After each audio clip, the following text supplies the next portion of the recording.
Meus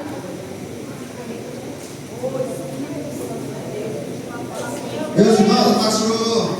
Amém. Pastor, meus irmãos. Amém. Glória a Deus. Enquanto os irmãos estão em pé, abre vossas Bíblias. Livro de Romanos, capítulo 12. Quero louvar a Deus pela vida dessa igreja, desse ministério, dos pastores, do mar. Deus abençoe os obreiros desta casa, amigos, parceiros do ministério. Deus abençoe todos os irmãos que estão aqui. Deus abençoe. Tem gente com sono aí? Queima ele, minha gente.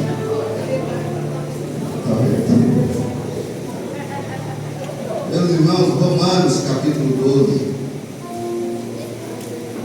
Vocês acharam?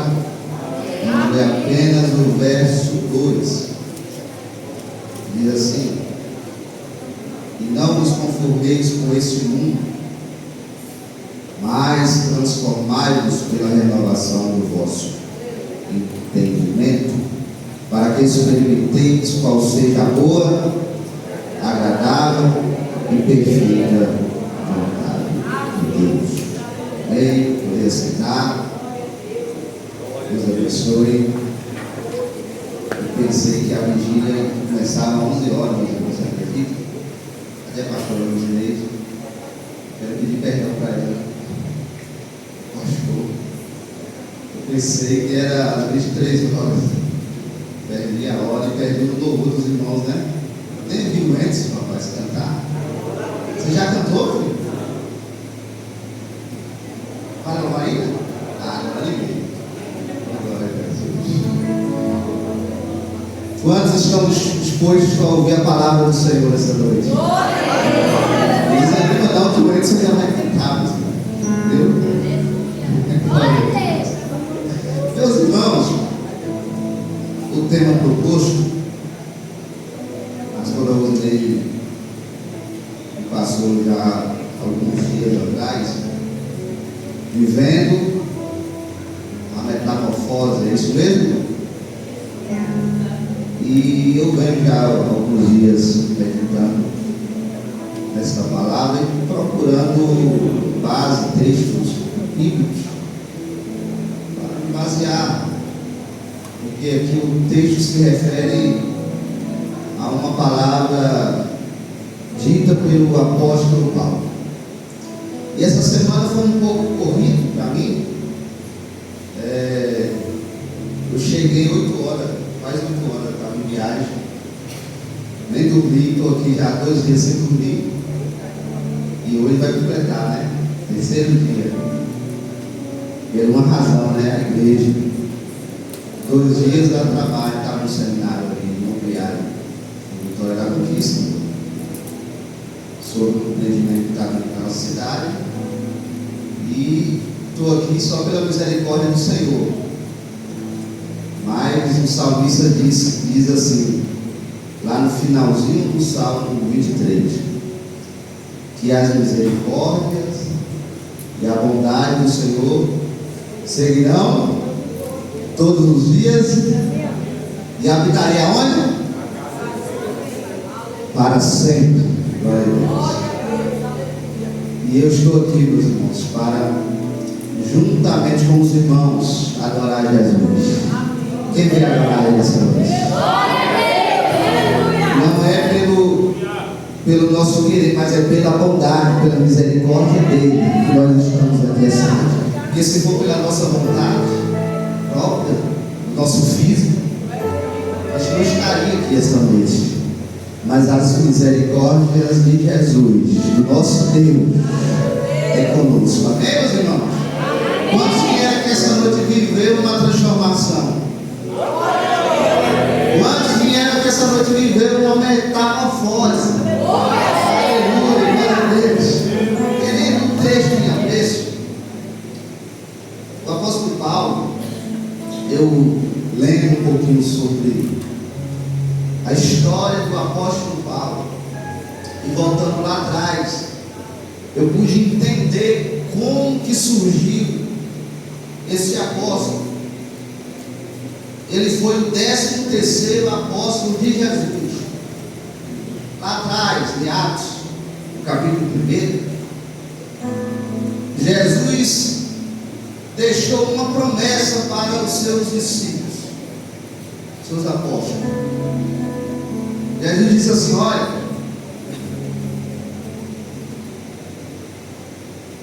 vocês serão minhas testemunhas, tanto aqui em Jerusalém, como em Samaria, como em toda a Judéia e até os confins da terra. Vocês serão minhas testemunhas. Ali Jesus deixou uma missão para os seus discípulos, dizendo: olha, vocês não devem só pregar aqui,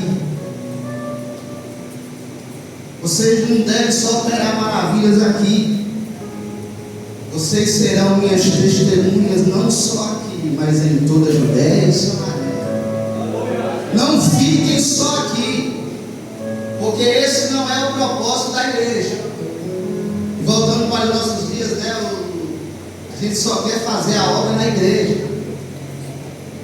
E Jesus deixou uma missão dele para a igreja de Deus: olha, fazer a obra não só na igreja, sai para fora, vai para as aldeias, vai para as comunidades, mas o evangelho tem que ser pregado. E ali os discípulos saíram das aldeias, pregando, ganhando almas. O texto vai dizer que no primeiro sermão de Pedro ganhou 3.000 almas. É de se alegrar, né? Imagina. No primeiro culto da igreja, pastoreado pelo pastor Pedro, o homem ganhar 3.000 almas, fez a igreja, né? Pronto. No segundo sermão foi melhor, a palavra foi boa, Alan. 5.000 almas foram ganhadas pelo sermão de Pedro. Então, meus irmãos, eu entendi que os discípulos caíram em si e disseram assim, se acomodaram, falaram assim: tá bom, a igreja está cheia, vamos ficar aqui mesmo em Jerusalém. O mestre mandou, né? Cai aqui, aguarda o cumprimento da promessa. A promessa se cumpriu, a igreja está cheia, vamos ficar aqui. Só que Jesus deixou uma missão: olha, eu quero que vocês vão pregar em toda a Judéia, em toda a Samaria, até os confins da terra. Queridos, Jesus disse: olha, preguem a palavra do Senhor. Só que os discípulos ali se acomodaram.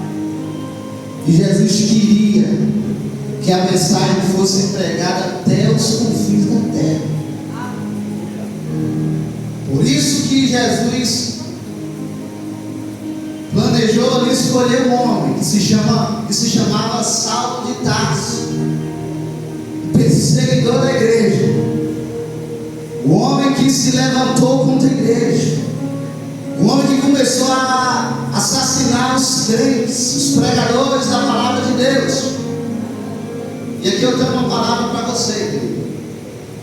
Se você não quiser pregar, se você não quiser obedecer o ídolo do Senhor, o Senhor vai levantar outro, mas a obra dele não vai parar.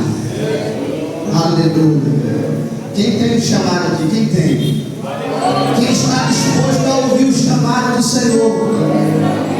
Pregue, querido, aonde quer que for, pregue a palavra do Senhor, porque se você não for, Deus vai levantar alguém.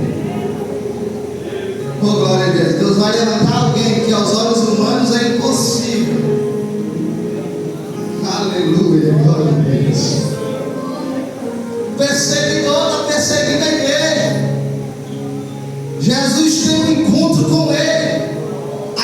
caminho de Damasco, ele cai do cavalo, e ele percebe-se a presença de Jesus, e ele fica cego. Jesus fala com ele assim: ô Saulo, Saulo, Saulo, por que tu me persegue, meu filho?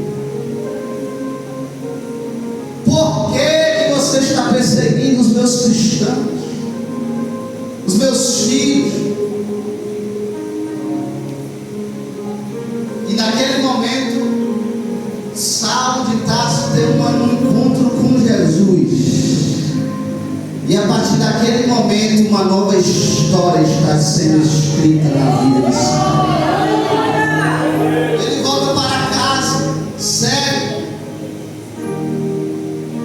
E Deus levanta um profeta, com o nome de Ananias. Fala assim: olha, Ananias, vai lá na rua direita, vai lá em Damasco, vai lá em Tarso, tem um lugar de ser ungido. E eu imagino, né, a atitude do profeta Ananias.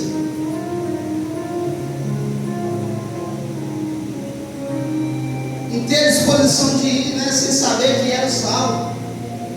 Ele levantando animado: nessa eu vou pegar aqui meu alforje, eu olho.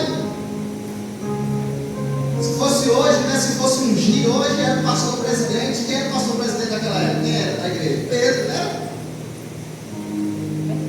Pela autarquia tinha que ser Pedro que deveria ungir Saulo. Mas Deus levantou o profeta para ungir. E ele imagina Ananias dizendo: Senhor, vou lá, quem é o abençoado? É Saulo. Qual Saulo? Saulo de Tarso. Não, Senhor, não vou não. O homem que estava animado para ir ungir o homem, sem saber quem era o camarada, quando soube, eu imagino, não está escrito não, mas eu imagino ele dizendo para Deus: Senhor, ele é um assassino, Senhor. Ele maltratou nossos irmãos, assassinou muitos de nossos irmãos. Não, Senhor, o Senhor não errou, não. Eu imagino Deus dizendo para Ananias: Ananias, vai lá que é ele, Ananias. Eu já mudei a história dele. Aleluia. Eu já transformei aquele camarada mesmo. Pode ir, Ananias. O caminho está livre. Pode ir. Na rua direita. Aleluia. Ananias vai. Porque o obedecer é sempre melhor. O obedecer é sempre melhor do que o sacrifício. Ananias obedeceu e foi ungir o Saulo. Foi lá e ungiu o camarada. Dali em diante, Paulo começou a pregar nas aldeias. Por que Jesus levantou o 13º apóstolo? Porque aqueles que se acomodaram lá com as 3.000 almas, com as 5.000 almas, no total 8.000, viram a igreja assim, se acomodaram, não quiseram pregar mais, fora. E a palavra tinha que ser pregada para os gentios. O evangelho tinha que alcançar Roma. E quem era o homem de coragem? Paulo, querido. É por isso que Deus elabora um cenário. Oh, glória a Deus. E às vezes o cenário que Jesus elabora não te agrada. Glória a Deus, mas tudo tem propósito, querido. Aleluia. Tudo tem um propósito. Às vezes a gente fica se perguntando: Senhor, não pode ser. Não pode ser esse camarada. Não pode ser. Dia desse tempo eu fui acompanhar um ministério de louvor em Serra do Ramalho, numa igreja lá.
que o Saulo de Tarso, aquele assassino, agora era pregador do Evangelho,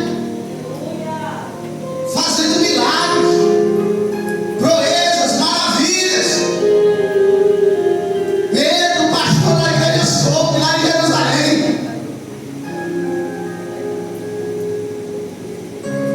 Pedro chamou ali João, passou comitiva e falou: vamos lá ver esse camarada. Vamos ver se ele prega como a gente. Vamos ver se ele expulsa o demônio como a gente. Pedro e João foi lá, pastor, assistir a pregação de Paulo. Chegou lá e eles viram de longe Paulo pregando. E de fato observaram: unção o homem tem, autoridade o homem tem, só que ele tem algo que a gente não tem: a coragem de pregar aqui para esse povo gentios. Aleluia, Jesus. Como Pedro era o pastor presidente, Pedro falou assim: rapaz, eu vou chamar esse camarada. Foi lá e chamou Paulo. E ali os dois tiveram uma discussão. O irmão sabia disso? Sabia disso? Pedro e Paulo tiveram uma discussão ali. Pedro falou assim para Paulo: olha, Paulo, você não pode pregar aqui não. Você não pode pregar aqui. Sabe o que você faz, Paulo? Espera a poeira baixar. Se essa notícia chega a Roma, Paulo, eles vão vir aqui te prender e te matar. A estratégia de Pedro, pastor, era parar o homem. Era calar a pregação do homem que Jesus escolheu. Parceiro de ministério, pastor presidente da igreja.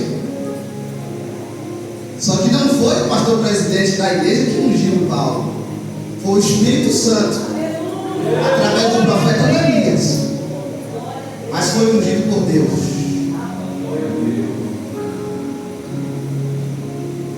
Como Paulo foi convertido pelo Espírito Santo, a obediência habitava dentro dele. O que ele fez?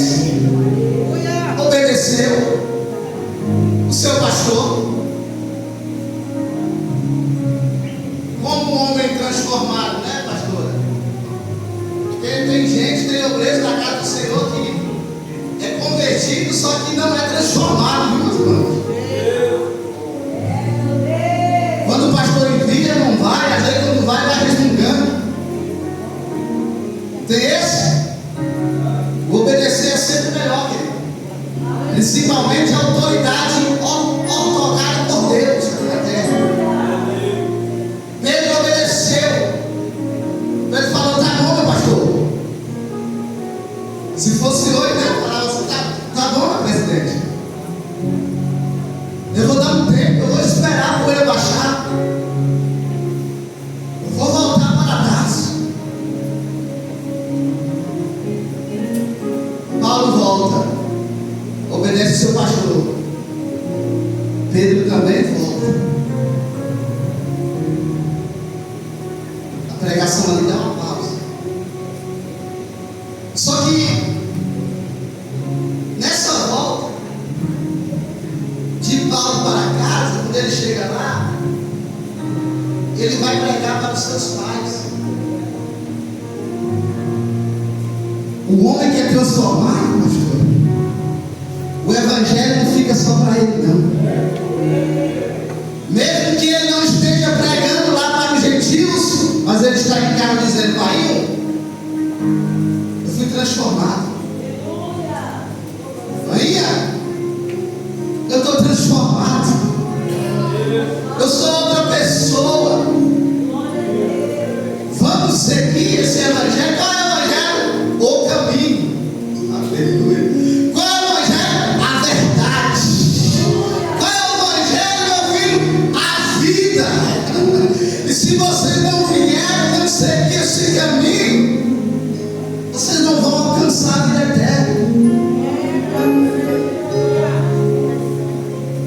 A história vai dizer que Paulo foi desprezado pela sua própria família. Paulo foi expulso da sua própria casa. Paulo, ele era advogado, doutor da lei, exercido de todas as línguas. De todas as línguas aqui, meus irmãos, não é a língua dos anjos, não é a língua estranha, não, porque ele era letrado. Tinha sabedoria de todas as línguas. Era um homem muito inteligente, advogado, bem sucedido, os pais eram ricos. Só que a partir do momento que ele começou a pregar, a credibilidade de advogado dele, caiu. Ele não conseguia mais ganhar dinheiro com a advocacia. E ele teve que procurar outro ramo, vou ganhar dinheiro como? Camarada, pastor que era advogado, letrado, sabe o que foi fazer? Costurar. Foi ser costureiro de tendas. E ele foi esperar a poeira baixar, fazendo o quê? Costurando. O tempo passou, quantos anos? 14 anos. Deus olhou para baixo e falou assim: não, a minha igreja não pode ficar assim. O evangelho tem que ser pregado. Lá em Jerusalém está acontecendo um culto. Deus levanta um profeta no meio do culto. Oh, glória a Jesus, aleluia. E fala com Bernabé, e fala assim: ô Bernabé, se levanta aí, meu querido. Deus quer que você e Saulo, ou melhor, Deus quer que você e Paulo vai fazer uma obra, vai pregar o evangelho, levanta aí e vai lá. Só que pelos 14 anos que Paulo passou sem se manifestar, ele foi esquecido, ninguém sabia mais quem era o Paulo, o Saulo. Não advogou mais, ficou intocado. E Bernabé vai lá. Ele estava lá na casa de Simão o cortador, costurando. Bernabé vai lá, pastor. Chega lá e fala: Paulo. Ele pensou que era mais um cliente que veio encomendar uma tenda. Ele falou: calma aí que eu estou terminando aqui, eu já te entrego essa que eu estou terminando. E eu imagino Bernabé falando assim: ô Paulo, eu não quero tenda não. Se levante aí, querido, vamos pregar o evangelho. Aleluia. Paulo, se levante aí, vamos pregar o evangelho. Deus me enviou aqui, Paulo. Paulo nem perguntou, Paulo nem retrucou. A história diz que Paulo pegou ali suas tralhas, umas deixou lá, pegou o que dava para levar e colocou em cima de seu camelo. Camarada baixinho, de pouca estatura, um olhar meio diferente dos outros olhares, calmo de natureza. Pega suas coisas e fazer a obra com Bernabé. E aí começa o ministério de Paulo, querido. Paulo vai para Antioquia pregar o evangelho.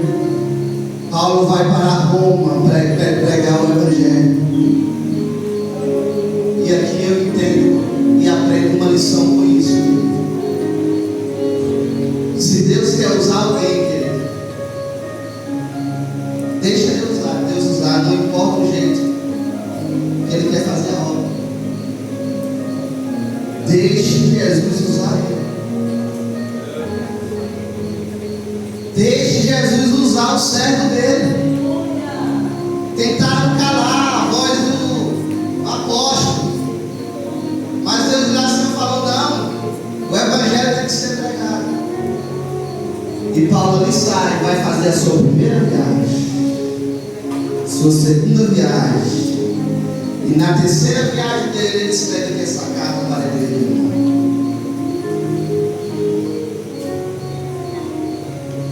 E ele diz: olha, está vendo esse mundo aí que vocês estão vendo? Não se conforma não.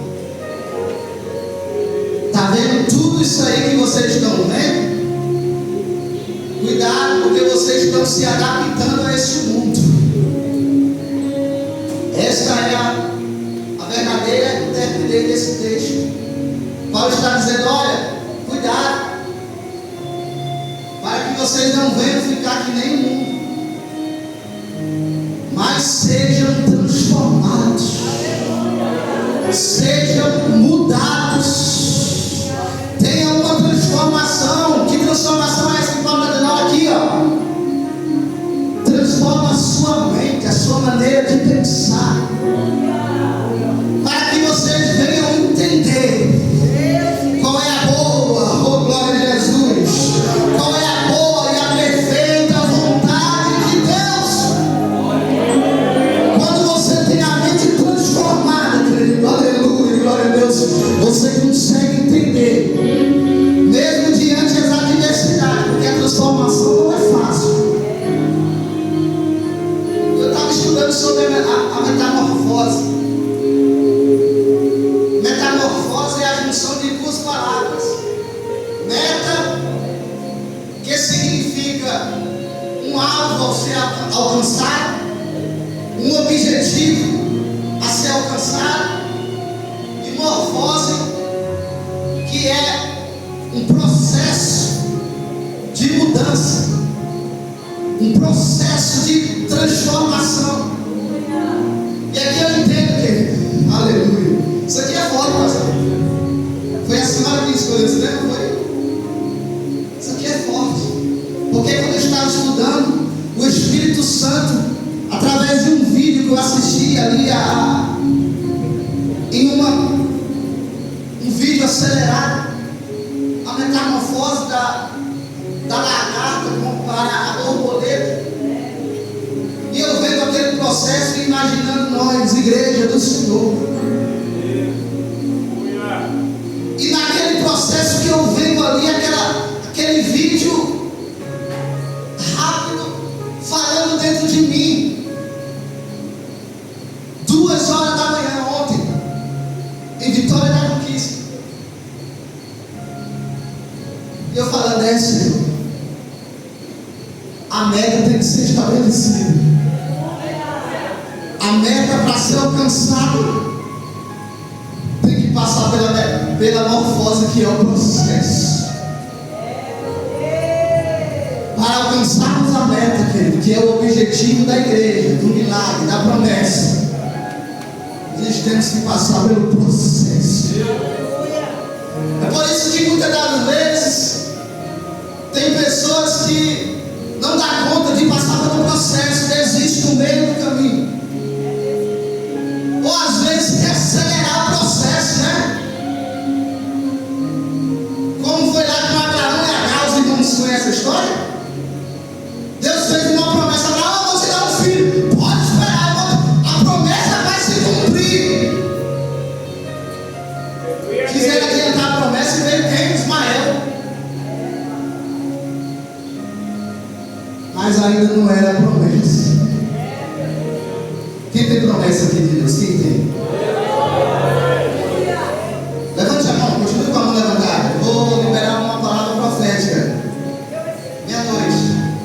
Eu já vou encerrar. As promessas ainda estão de pé. A meta é a promessa. Só que o processo é necessário passar por ele. Glória a Jesus. É necessário passar. Muitas das vezes, quando Deus fala assim: olha, eu tenho algo para a tua vida. Quando Deus fala uma promessa ou faz uma promessa, às vezes Deus não revela o processo, não, que vai acontecer até a promessa. Não é, pastor?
Aleluia, Jesus. Isso aqui é forte, cara. Glória a Deus. Esse processo para alcançar a meta é forte. E às vezes não entendemos, né, o que acontece. Às vezes não entendemos a vontade de Deus, que é essa aqui, ó, que é a perfeita e boa vontade. Estamos com a mente desligada. Porque quando a gente está ligado, a gente entende que é a vontade de Deus.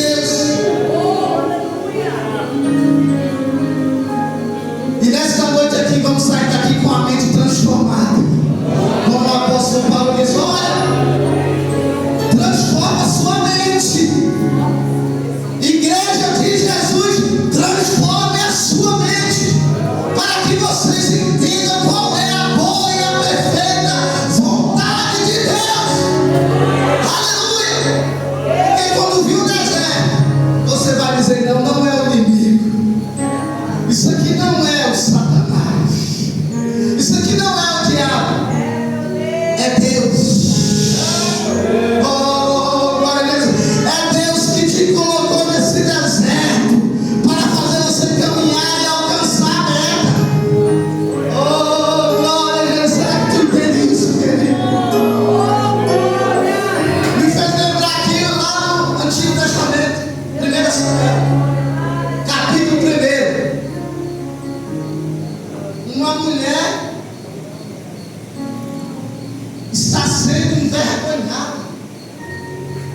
Uma mulher está sendo maltratada.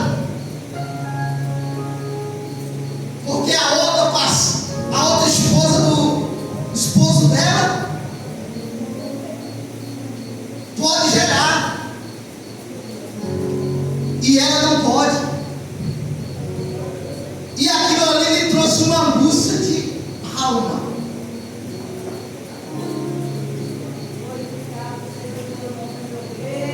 E o texto vai dizer que, por quê? Por que a madre dela está fechada? Uma doença? Algo que aconteceu no decorrer da vida? O texto vai dizer: o próprio Deus secou a madre.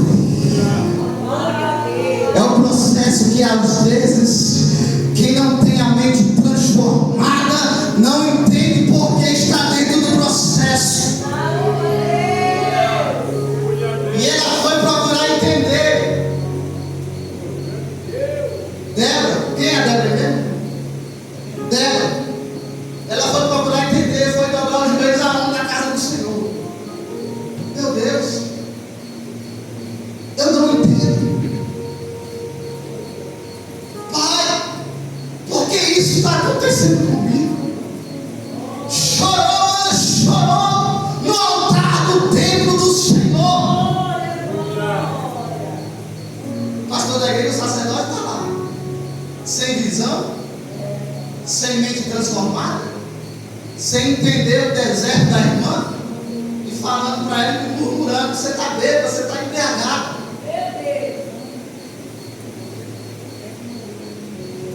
E ela vira assim: não, meu pastor, eu não estou embriagada, não. Eu estou amargurado do espírito. Eu estou aqui pedindo algo. Eu estou aqui transformando a minha mente porque eu não estou entendendo. Aleluia, glória a Deus. Levante a mão. Aleluia. Levante a mão, aqui é um lugar. Esse lugar aqui, ó. Às vezes você não dá valor a esta casa. Aleluia. Mas esse templo aqui é um lugar onde você renova a sua mente. Oh, glória a Jesus. Você não entendeu? A casa do Senhor, esta casa aqui, ó, é um lugar que você chega desentendido, mas sai daqui com a mente transformada.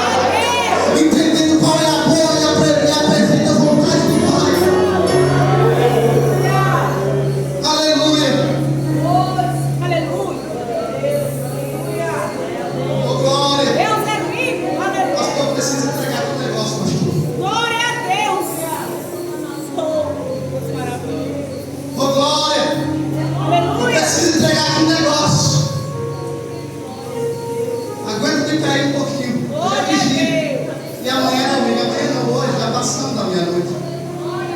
Queridos, dê valor a esta casa. É a primeira transformação de mente que você deve ter. Dê valor a este templo, a casa de oração. Não é qualquer lugar, não.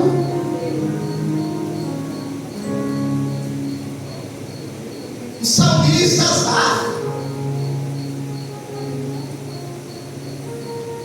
começou a murmurar diante de Deus. Olha o que é a mente não transformada.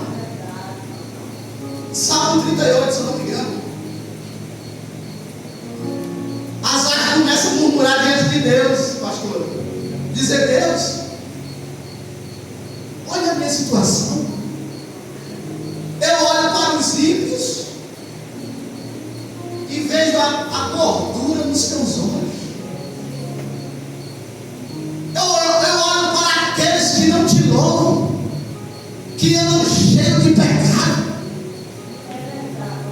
E eu vejo a prosperidade. E eu estou aqui vivendo o processo, vivendo a morfose, sem entender. Eu não entendo o Senhor. E você sabe o que o salmista falou? Eu vou me desviar. Eu não vou vir mais para a tua casa.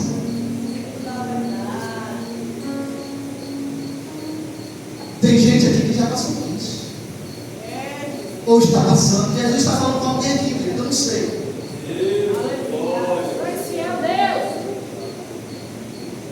Asaf começa a dizer: eu vou me desviar. Não vou mais.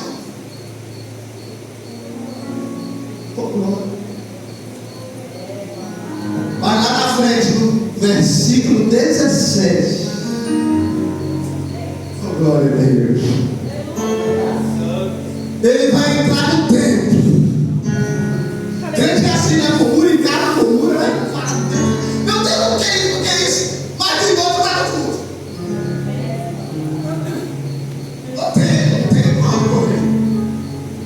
Asaf está murmurando, falando de Deus, escrachando Deus, mas de Deus não foi para a igreja. Lá no versículo 17 ele vai dizer: até que eu adentrei na casa do Senhor.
Muitas das vezes viemos para o culto, mas não cultuamos.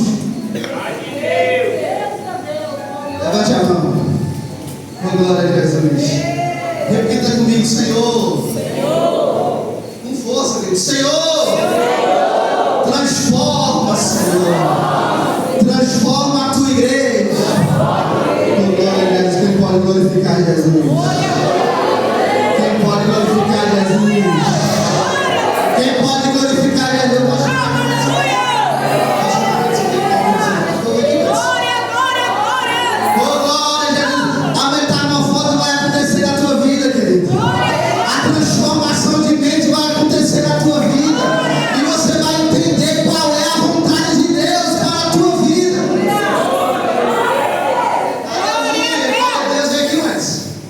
Louvar Jesus. Oh, glória a Deus, para a gente encerrar. ele já respeitando, pastor. Perdoe em nome de Jesus. Glória a Deus. Oh, Jesus ainda vai falar contigo, querido. Oh, glória a Deus. Jesus ainda tem algo para você esta noite. Aleluia. Não pare em meio à caminhada. Não pare. Aleluia.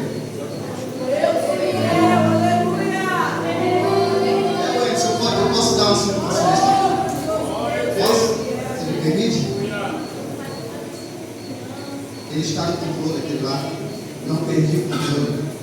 Se possível, meu filho, para que esse povo entenda que o controle está nas mãos dele.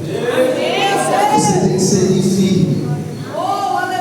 Quando eles cantar, antes de eu passar o microfone para o pastor, eu quero contar aqui uma ilustração para os irmãos.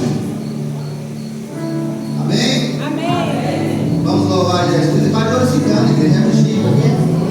É vigília. Aleluia. É vigília. Transforma a sua mentalidade. Toca ali a minha cabeça. Dó maior. Ré maior. Esse é o mais novo discípulo. Toca isso aí. Agora ele não está com.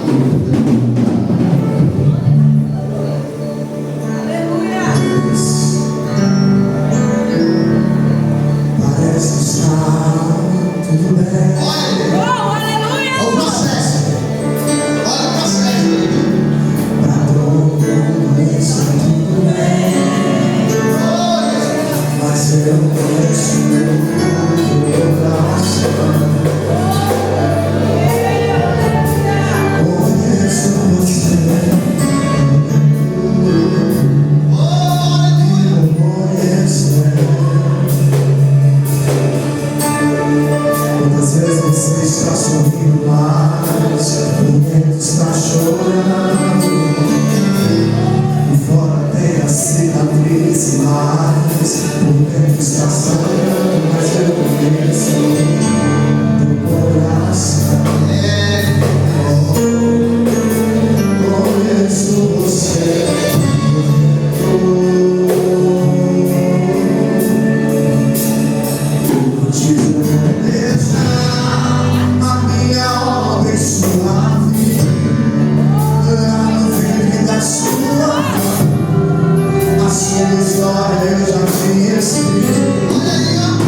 40. Vou participar. Mas o senhor é deficiente. O senhor tem problema. O senhor não consegue correr direito. Como? Os que vão correr aí é profissionais. Todo ano ganha troféus. Está neste lugar, meu Pai. Já são acostumados com o circuito. Aleluia. Não, mas eu treinei. Eu vou correr sim. Tá bom. Começou a corrida. E a mídia tratava de jornalista para lá, a mídia chegaram guardando, né? O jornalista nem lembrava mais daquele deficiente que puxava uma perna. Aí chegou o primeiro, chegou o segundo, chegou o terceiro, foi chegando, sabe, Débora? Foi chegando. E a mídia lá filmando. Acabou, chegou todos. Receberam a premiação, entregou lá as troféus, o dinheiro, tanto pra cá. Cheque, né? Tá bom. A mídia está lá guardando os equipamentos. Escurecendo. Final de tarde. Quando o cinegrafista está lá guardando a câmera. Está lá para colocar dentro da van. Quem é que vem chegando? Vem um camarada lá assim, ó.